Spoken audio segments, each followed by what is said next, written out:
It's the Locked On Podcast Network, your team every day. You are Locked On Cowboys, your daily Dallas Cowboys podcast. Part of the Locked On Podcast Network, your team every day. Locked On Cowboys. Locked On Cowboys. Welcome back to the Locked On Cowboys podcast, part of the Locked On Podcast Network. Thank you for tuning in. I am your host, Marcus Mosher. You can follow me on Twitter at Marcus_Mosher. And joining me today, as always, is Landon McCool. You can check him out on Twitter at McCoolBCB. You can also listen to him on the Best Coast Boys podcast. Landon, what is going on, sir? Not much. We are 10 days. Is that right? 10 days 10 away? days. Is it? Yeah. 10 days away from the draft. I'm excited. I'm trying to finishing up on some last minute notes on some guys and just trying to keep our ears to the ground to see what kind of news is dropping as we get closer and closer. Yeah, over the weekend I was watching fullbacks, and that always is a good indication that we're getting really close to the draft, right? When you start. By the way, Ben Mason, Michigan, best fullback in this draft. Just in case you wanted to know. Today, Landon, we're going to talk a little bit more about the Cowboys picking at number 10.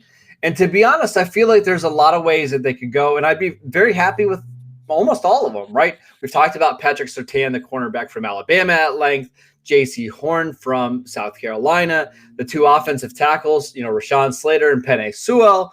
We've also, talked about Kyle Pitts. All those would be fantastic options, Landon. But there is one player out there that has been mocked to the Cowboys more recently, and it's starting to make me a little nervous. Kwity Paye, the defensive end from Michigan. We saw Daniel Jeremiah from the NFL.com mock him to Dallas at 10. Do you feel like that's a realistic option for the team? I mean, I have to think it is, just because the people that are throwing the chum out there are people that are usually kind of pretty reliable about this. Don't tell me that. I mean, I hate to tell you, Daniel Jeremiah and these are plugged in people. Yeah, I mean, I tend to think that we're hearing too much smoke, or we're seeing too much smoke around these other prospects. I can't rule out Kwity Paye.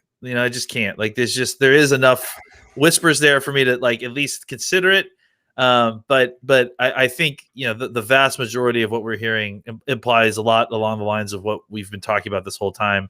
The two offensive tackles, and then Horn and Surtain being their kind of final four if they are to stay at 10 and pick.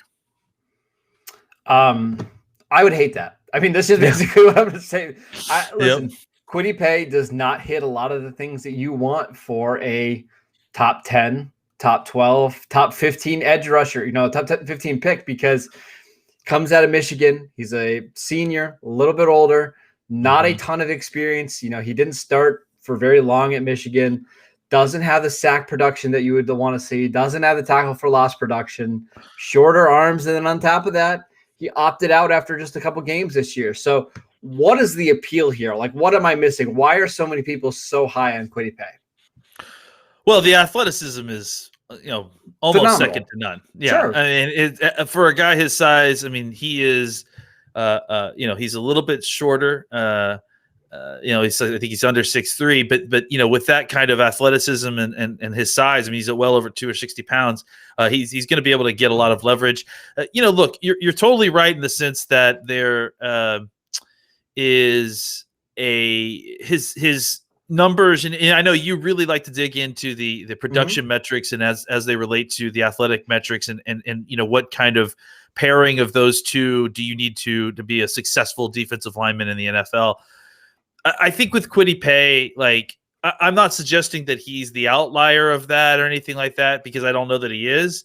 But I will say that he certainly has the athleticism to project into the position.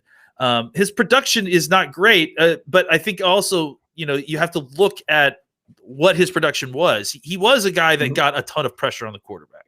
He just didn't get a lot of sacks. He didn't get a lot of tackles for loss, which is not great, especially if you're picking a guy in the top 10. But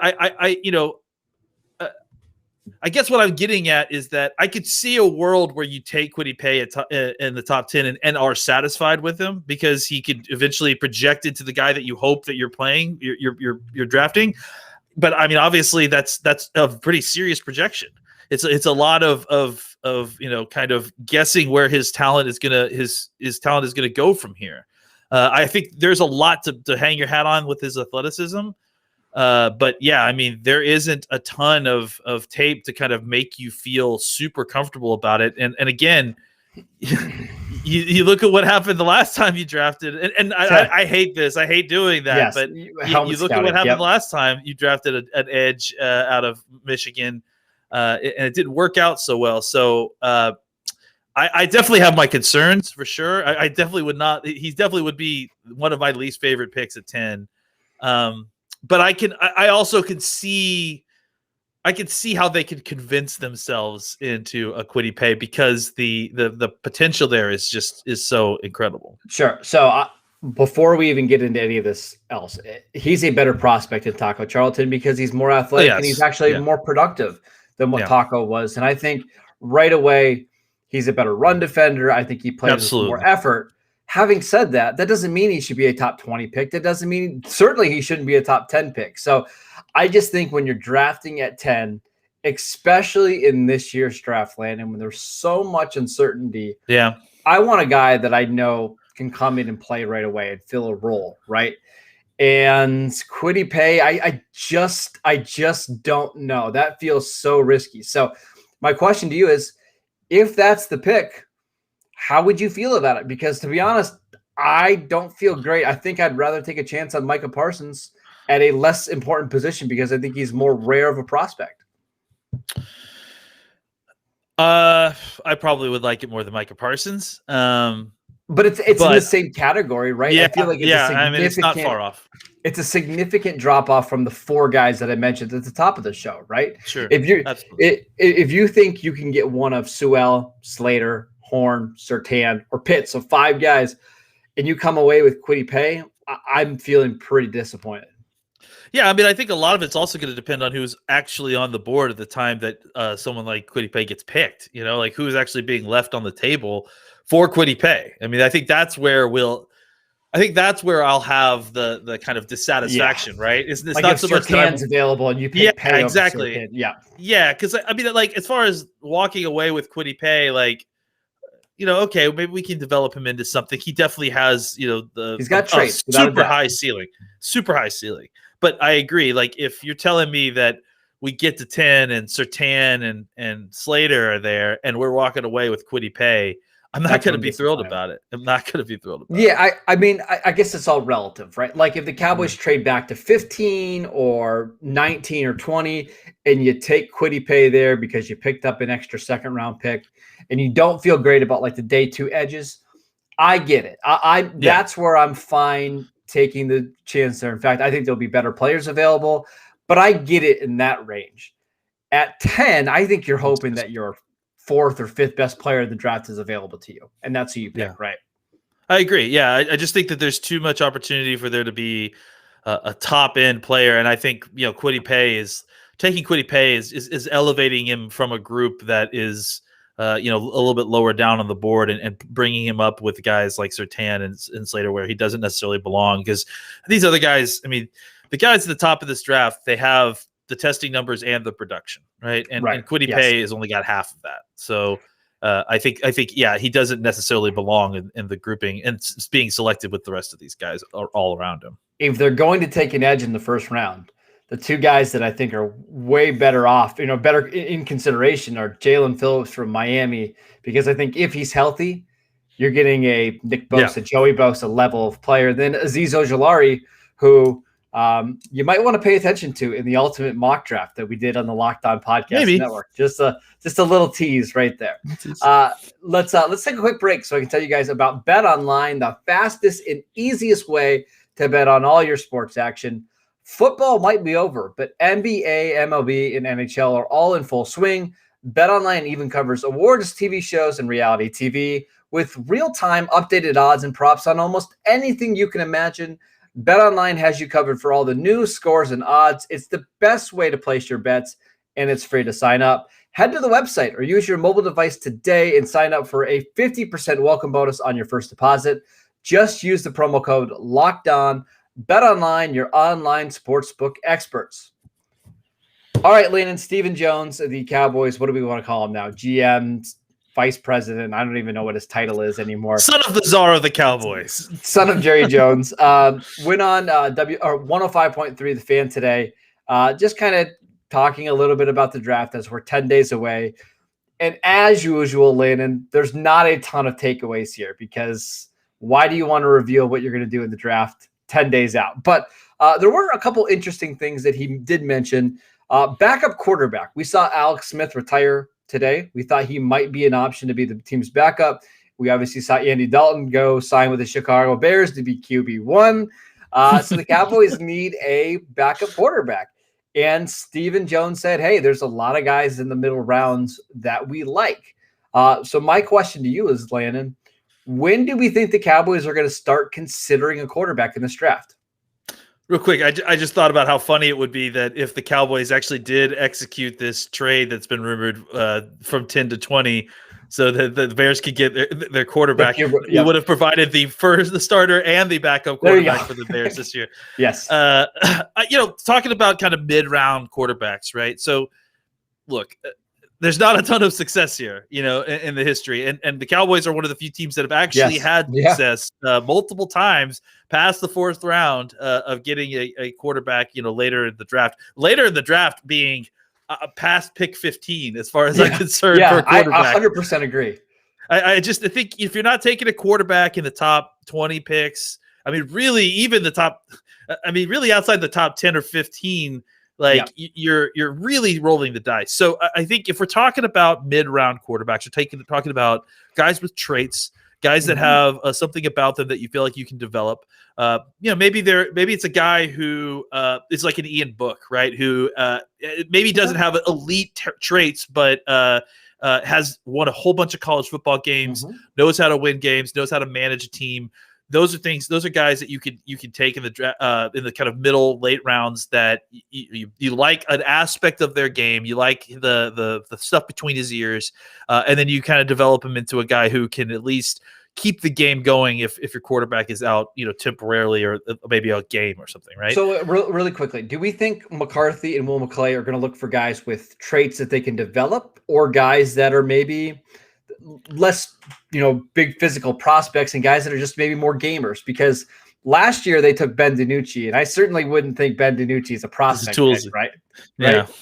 So that's my question, because I actually think, all right, let's give some names because I think this is important.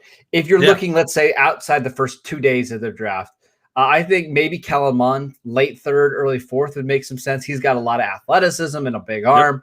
I know Sam Ehlinger is somebody that the Cowboys had a visit with. I believe he's one of the players on their 30 visit list. Very, very athletic, strong arm.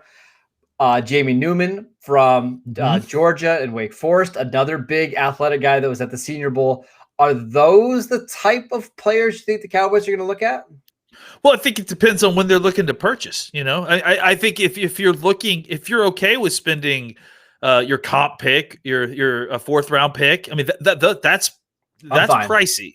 I am too, but I'm just saying that's pricey if you're spending a developmental quarterback pick, because ultimately he may never see the field, or he may only see the field one or two times if you're lucky, right? If you're hoping for that, because you don't want this guy to be on the field.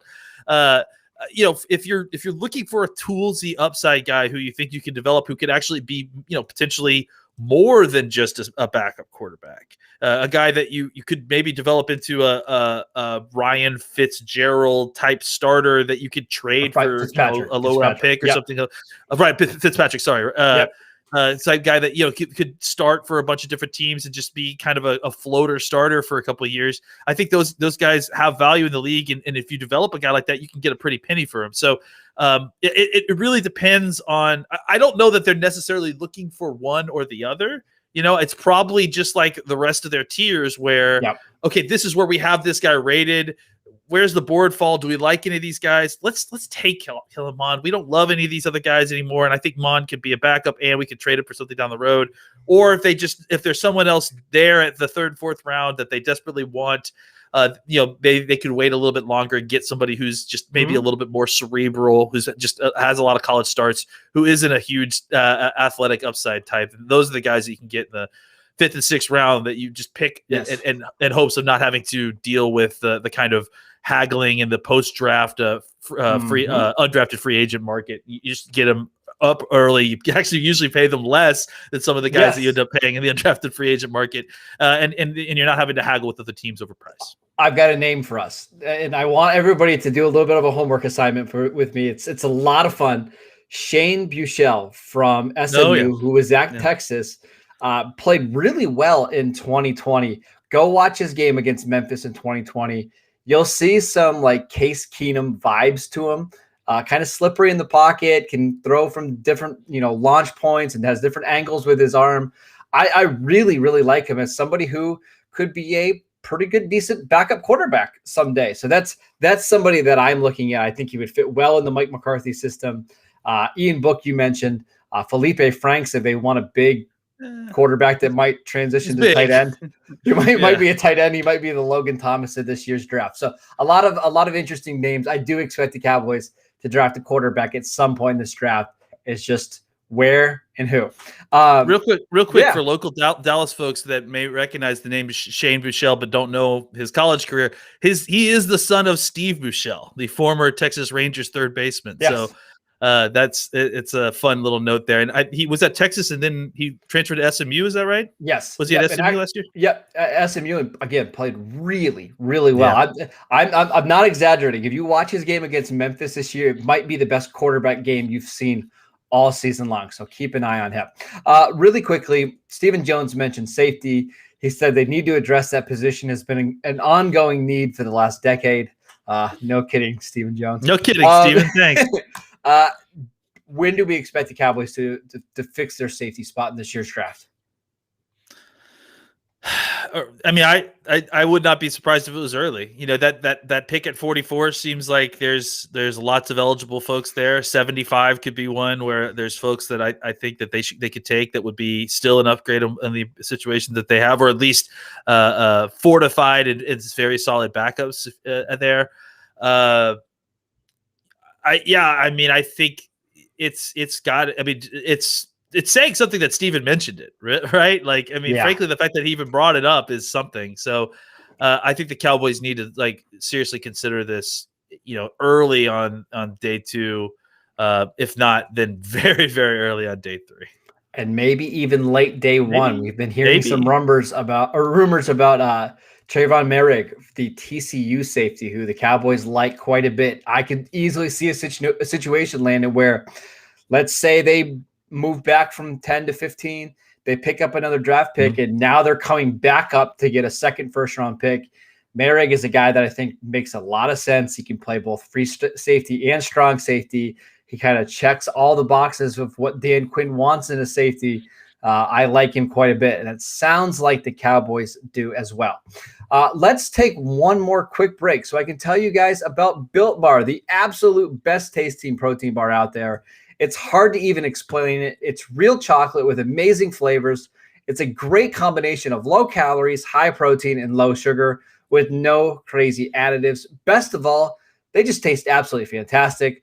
Go to BuiltBar.com and use promo code LOCKEDON15 and you'll get 15% off your first box. Again, that is at BuiltBar.com. All right, Landon, it's a mock draft Monday here on the Locked On Cowboys podcast. And today we are looking at a draft network mock from our good friend Ben Solak. He had the Cowboys, in an interesting situation at number 10. The Chargers actually traded up from 13 to 8 to steal Patrick Surtain. Penei Sewell went off the board, I believe, at number 9 to the Broncos. So Cowboys had the difficult choice of J.C. Horn or Rashawn Slater at number 10, and they went with J.C. Horn. If that is the pick here in 10 days, what would your reaction be to that? Well, first, I'm not going to let known analytics guru and Eagles fan Benjamin Solak have two guys taken right before us and someone trading up to get Surtain. I think you did. I'm not going to let you get away with that, Benjamin. I'd be happy. We think we all know how we feel about those four guys. Any four of the four we walk away with at 10. I'm good with Slater, Horn. Obviously, I prefer Sewell and Surtain over those two. Or maybe not obviously, but I do prefer Sewell and Surtain over those two. But I am just as satisfied either walking away with Horn and Slater, and I'm not going to view it as as a much lesser than pick than the other two. Those four really are kind of in a tier with them by themselves. Yeah, you know my thoughts on Slater. I think he would be the ideal pick at 10, but I could very easily see a situation play out where Horn's the best corner in the draft by a lot, right? You just can't teach guys with that level of athleticism and aggressiveness, right? Like that's just something that you're born with. He's a pain to play against. You can ask Seth Williams or Kyle Pitts, who was the toughest, player that could cover them all year long. It's JC Horn. And for a defense that maybe needs a little bit more dog to them, I think JC Horn would be a fantastic pick. So if that's ultimately what the Cowboys do on draft night, won't be upset at all. My question is, Landon, would it shock you, though, if they picked Horn over Surtain? If they're both available and the Cowboys went with Horn, would that surprise you? It wouldn't for me, because I kind of think I would pick Horn over Surtain. Really? This is new. I didn't know you felt this way. Slater is the one of the four who gives me the most pause, because I don't think it's such a perfect fit for need the way the other three are. That's fine. But again, he's a fantastic player. I will make it work with his talent. Absolutely no problem. I think Horn gets a slight bump, because I feel like it's a more like for like immediate need, and so he gets a slight need bump. No, I'm saying, would you take Horn over Surtain? Yeah. Oh, over Surtain. Oh, I'm sorry. I got the names. Because there are people out there that believe. Yeah. That totally. And that's why I didn't really make a big deal about it. Because I think they're touching, like, to me. Yeah. But I think I would take Surtain over Horn, just because I think I think one's a boom and bust. And not so much bust, because I think Horn will be a good player no matter what. But I think Surtain is just like a silky smooth plug into your defense, and you don't have to worry about it. And I think that's very appealing to me right now. I think the ceiling is maybe a little higher on JC Horn, right? Yeah, I think that's fair. I think the floor is higher for Surtain. Absolutely. And I think that's why it's so interesting to see what the Cowboys would do if both are available. Do you take the guy that maybe has the all-pro potential, or the guy that's going to come in right away and just be rock solid? It's a fantastic discussion. It's very fascinating, and I can't wait to see. I hope the Cowboys have a chance at it. Like that would be a lot of fun to see what they would do if both players were available. Interesting conversation to have on the clock for sure. Yeah, absolutely. I mean, to quote our good friend Sigmund Bloom, it would be the chance to kind of poke through some, to search through some keyholes, right? To see how the Cowboys evaluate defensive backs. Do they want safe guys, or do they want the upside pick? It's going to be interesting to see here in 10 days. That is it for today's show. Thank you guys for tuning in. As always, you can download and subscribe to the podcast on Apple Podcasts, Spotify, or wherever you get your podcasts. You can subscribe to the show on YouTube, Locked On Cowboys. You can follow the show on Twitter at Locked On Cowboys. You can follow Landon at McCool BCB, and I'm at Marcus _Mosher, and we will see you next time.